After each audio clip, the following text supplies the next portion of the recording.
जय श्री कृष्ण। जय श्री भगवद गीता जी।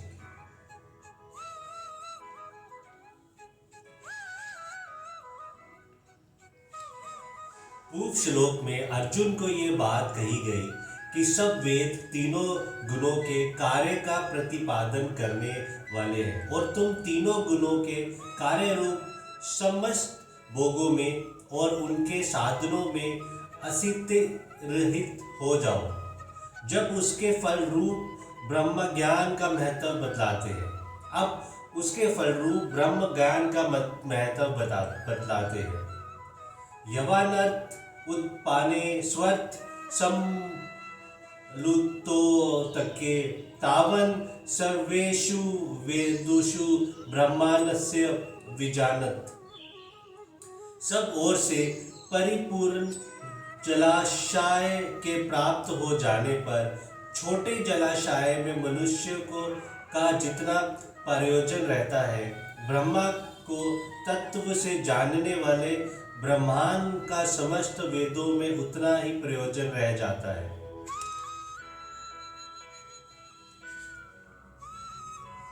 इस श्लोक में जलाशय दृष्टांत से क्या बात कही है?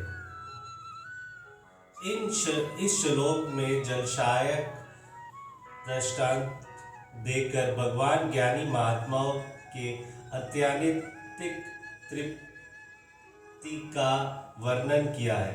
अभिप्राय ये है कि जिस मनुष्य को अमृत के समान खादु और गुणकारी अथाह जल से भरा हुआ जलाशय मिल जाता है, उसको जैसे जल के लिए छोटे छोटे जलाशय से कोई प्रयोजन नहीं रहता, उसकी जल विषयक सारी आवश्यकताएं पूर्ण हो जाती है, वैसे ही जो पुरुष समस्त भोगों में ममता आस्तिक का त्याग करके सच्चिदानंद परमात्मा को जान लेता है, उसको परमानंद के समुद्र पूर्ण ब्रह्म परमात्मा की प्राप्ति हो जाती है। उसको आनंद की प्राप्ति के लिए वेदों तक कर्मों के फल रूप भागों से कुछ भी प्रयोजन नहीं रहता। वह स्वर्था पूर्ण काम और नित्य तृप्त हो जाता है। अंत ऐसी स्थिति की प्राप्ति के लिए मनुष्य वेदों का कर्मों के फल रूप भागों में ममता, आसक्ति और कामना का स्वर्था त्याग करके पूर्णतया नित्य गुण हो जाना चाहिए। सब ओर से परिपूर्ण जलाशय में मनुष्य को जितने जल का प्रयोजन होता है, उतना जल वह लेता है। इसी प्रकार ब्रह्म को जानने वाला ज्ञानी पुरुष अपने प्रयोजन के अनुसार वेदों के अंश को ले लेता है। ऐसा अर्थ मानने में क्या आपत्ति है? ऐसा अर्थ भी बन सकता है, इसमें कोई हानि की बात नहीं है, किंतु उपयुक्त अर्थ का भाव और भी सुंदर है, क्योंकि ब्रह्मा को प्राप्त हुए ज्ञानी पुरुष का संसार में कोई भी प्रयोजन नहीं रहता।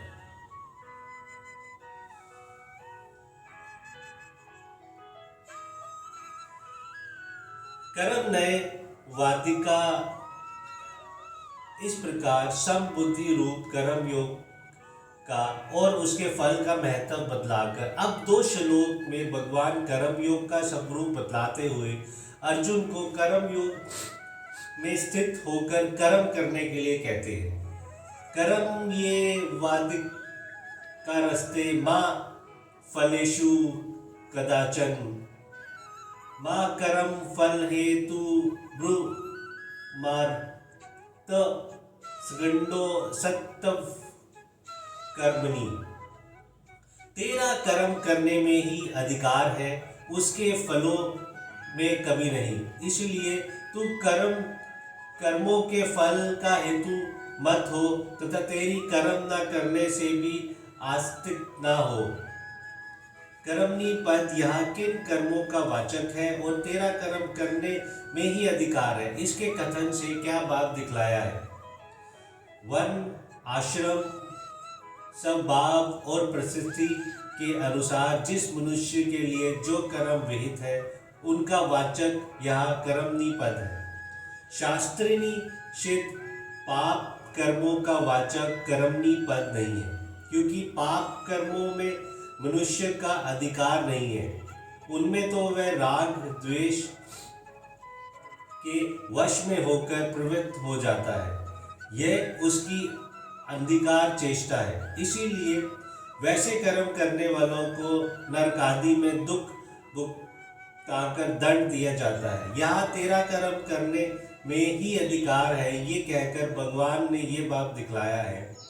इस मनुष्य शरीर में ही जीव को निवन कर्म करने की स्वतंत्रता दी गई है। अंत यदि वह अपने अधिकार के अनुसार परमेश्वर की आज्ञा का पालन करता रहे और उन कर्मों में तथा उनके फल में आस्तिक का स्वर्था त्याग करके उन कर्मों को परमात्मा की प्राप्ति का साधन बना ले, तो वह सहज ही परमात्मा को प्राप्त कर सकता है। तुम्हें इस समय मनुष्य शरीर प्राप्त है, अंत तुम्हारा कर्मों भी अधिकार है, इसीलिए तुम्हें इस अधिकार का सदुपयोग करना चाहिए। मनुष्य का कर्म करने में ही अधिकार है, उनका स्वरूप त्याग करने में वह स्वतंत्र नहीं है। यदि वह अहंकार पूर्वक हट से कर्मों के स्वरूप त्याग की चेष्टा भी करे तो भी सफलता त्याग नहीं कर सकता, क्योंकि उसका स्वभाव उसे जबरदस्ती कर्म लोग देता है। ऐसी परिस्थिति में उसके द्वारा उस अधिकार का दुरुपयोग होता है तथा विहित कर्मों के त्याग उसे शास्त्र या आज्ञा के त्याग का भी दंड भोगना पड़ता है। अतएव तुम्हें कर्तव्य कर्म अवश्य करते रहना चाहिए, उनका त्याग कभी नहीं करना चाहिए। जैसे सराकर के द्वारा लोगों को आत्म रक्षा के लिए या प्रजा की रक्षा के लिए अपने पास नाना प्रकार के शास्त्र रखने और उनके प्रयोग करने का अधिकार दिया जाता है, उसी समय उनके प्रयोग के नियम भी उनको बतला दिए जाते हैं।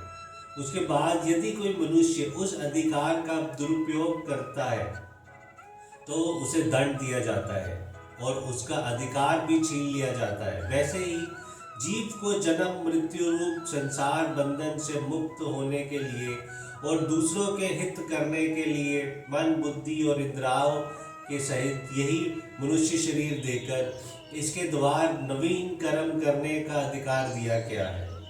अंत जो इस अधिकार का सदुपयोग करता है वही तो कर्म बंधन से छूटकर परम पद को प्राप्त हो जाता है,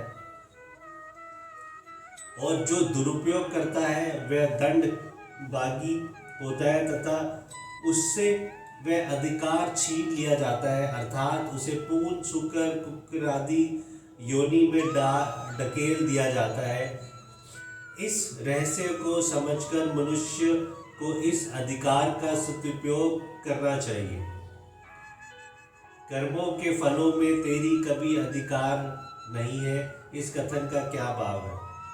इसे भगवान ने ये भाव दिखलाया है कि मनुष्य कर्मों का फल प्राप्त करने में कभी किसी प्रकार भी स्वतंत्र नहीं है। उसके कौन से कर्म का क्या फल होगा, ये वह फल उसको किसी जन्म में और किस प्रकार प्राप्त होगा, इसका ना तो उसको कुछ पता है और ना वह अपने इच्छा अनुसार समय पर उसे प्राप्त कर सकता है अथवा ना उससे बच ही सकता है। मनुष्य चाहता कुछ और है और होता कुछ और ही है। बहुत मनुष्य नाना प्रकार के भोगों को भोगना चाहते हैं, पर इसके लिए सुयोग मिलना उनके हाथ की बात नहीं है। अनेक तरह के संयोग वियोग वे नहीं चाहते। पर बदलाकर से हो जाते हैं। कर्मों के फल का विधान करना स्वतः विधाता के अधीन है। मनुष्य का उसमें कुछ भी उपाय नहीं चलता। अवश्य ही पुत्रष्टि आदि शास्त्रीय यज्ञानुष्ठान के संडकोपाटन पूर्ण होने पर उनके फल प्राप्त होने की निश्चित विधान है। और वैसे कर्म सकाम मनुष्य कर भी सकते हैं, परंतु उनका ये विहित फल भी कर्म कर्ता के अधीन नहीं है, देवता के अधीन है। इसीलिए इस प्रकार इच्छा करना कि अमुक वस्तु की, धन ऐश्वर्य की, मान बढ़ाई या प्रतिष्ठा की अथवा स्वर्ग आदि लोक की मुझे प्राप्ति हो, इस प्रकार से अज्ञान ही है। साथ ही ये सब अत्यंत ही तुच्छ और अल्पकालस्थायी अनित्य पदार्थ है। अतएव तुमको तो किसी भी फल की कामना नहीं करनी चाहिए। तो क्या मुक्ति की कामना भी नहीं करनी चाहिए? मुक्ति की कामना शुभ इच्छा होने के कारण मुक्ति में सहायक है। यद्यपि इस इच्छा भी ना होना उत्तम है, परंतु भगवान के तत्व और मन को यथार्थ रूप से जाने बिना इस इच्छा से रहित होकर इक्षराज्ञ के पालनों का कर्तव्य समझकर हेतुरहित कर्मों का आचरण करना बहुत ही कठिन है। अतएव मुक्ति की कामना करना अनुचित नहीं है। मुक्ति की इच्छा न रखना शीघ्र मुक्ति की प्राप्ति होगी, इस प्रकार भाव भी छिपी हुई मुक्ति की इच्छा ही है। कर्म फल का हेतु बनना क्या है? अर्जुन को कर्म फल का हेतु न बनने के लिए कहना क्या भाव है? मन, बुद्धि और इंद्रियों द्वारा किए हुए शास्त्र विहित कर्मों में और उनके फल में ममता, असत्य, वासना, आशा, स्पृह और कामना करना ही कर्म फल का हेतु बनना है। क्योंकि जो मनुष्य उपयुक्त प्रकार से कर्मों में और उनके फल में आसक्त होता है, उसको उन कर्मों का फल मिलता है। कर्मों में और उनके फल में ममता, आस्तिक और कामना का स्वतः त्याग कर देने वालों को नहीं। अर्जुन को कर्म फल का हेतु न बनने के लिए कहकर भगवान ये बात दिखलाते हैं कि परम शांति की प्राप्ति के लिए तुम अपने कर्तव्य कर्मों को अनुष्ठान, ममता, आस्तिक और कामना का स्वतः त्याग करके करो। उपयुक्त प्रकार से ममता, आस्तिक और कामना का त्याग करके कर्म करने वाले मनुष्य का पाप कर्मों के फल का भी हेतु नहीं बनता। उपयुक्त प्रकार से कर्म करने वाला मनुष्य किसी प्रकार भी कर्मों के फल का हेतु नहीं बनता। उसके शुभ और अशुभ सभी कर्मों में फल देने की शक्ति का अभाव हो जाता है, क्योंकि पाप कर्मों में प्रवृत्ति का हेतु आस्तिक ही है। आस्तिक ममता और कामना का स्वतः अभाव हो जाने के बाद नवीन पाप तो उससे बनते नहीं है, और पहले के किए हुए पाप ममता आस्तिक रहित कर्मों के प्रभाव से भस्म हो जाते हैं। इस कारण वह पाप कर्मों के फल का हेतु नहीं बनता और शुभ कर्मों के फल का वह त्याग कर देता है। इस कारण उनके भी फल का हेतु नहीं बनता। इस प्रकार कर्म करने वाला मनुष्य के समस्त कर्म विलीन हो जाते हैं और वह अनामय पद को प्राप्त हो जाता है। तेरी कर्म न करने में आस्तिक न हो, इस कथन का क्या भाव है? इससे भगवान ने ये भाव दिखलाया है कि जिस प्रकार शास्त्र विहित कर्मों से विपरीत निश्चित कर्मों का आचरण करना कर्म का अधिकार का दुरुपयोग करना है। उसी प्रकार वर्ण आश्रम स्वभाव और परिस्थिति के अनुसार जिसके लिए जो आवश्यक कर्तव्य है उसका उसका ना करना भी उस अधिकार का दुरुपयोग करना है। विहित कर्मों का त्याग किसी भी प्रकार न्याय खंड नहीं है। अंत इनका मोह पूर्वक त्याग करना ताम त्याग है और शारीरिक क्लेश के भय से त्याग करना राजस त्याग है। विहित कर्मों का अनुष्ठान बिना किए मनुष्य कर्म योग की सिद्धि को भी नहीं पा सकता। अंत तुम्हारी किसी भी कारण विहित कर्मों का अनुष्ठान ना करने से आस्तिक नहीं होना चाहिए। जय हो प्रभु की, जय श्री कृष्ण, जय श्री भगवद गीता जी की।